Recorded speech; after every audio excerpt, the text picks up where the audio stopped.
अस्सलाम वालेकुम दोस्तों।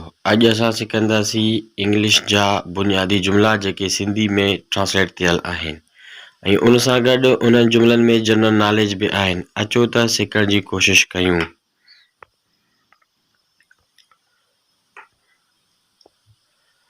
आचर ऐं अंगारो जे विच में कहिड़ो ॾींहुं आहे? What is the day between Sunday and Tuesday?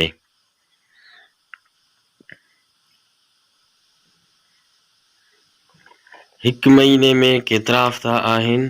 English में how many weeks are there in a month? हिकु महीने में 4 हफ़्ता आहिनि। There R 4 weeks in a month. हिकु साल में केतिरा हफ़्ता आहिनि? How many weeks are there in a year? हिकु साल में 52 हफ़्ता आहिनि। There R 52 weeks in a year. हिकु साल में केतिरा महीना आहिनि? How many months are there in a year? हिकु साल में 12 महीना आहिनि। There R 12 months in a year. उहे कहिड़ा आहिनि? विच आर दे अंग्रेजी में।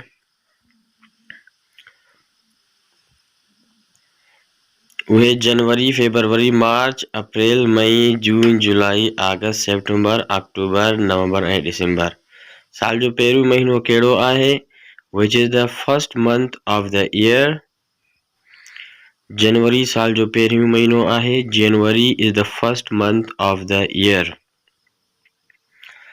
हाणे वक़्तु छा आहे? What is the time now? हाणे वक़्तु छा आहे? देश वॻी आहे। इट इज़ देश ओ कलाक, यानी कि जेतिरो वक़्तु थियो आहे ओतिरो ॿुधाइणो आहे।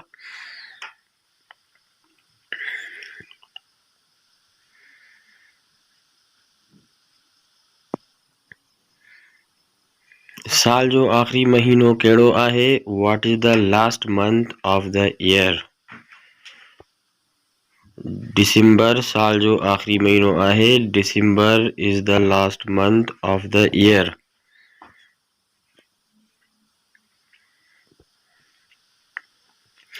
Which months have 30 days? कहिड़नि महीननि जा 30 ॾींहं आहिनि?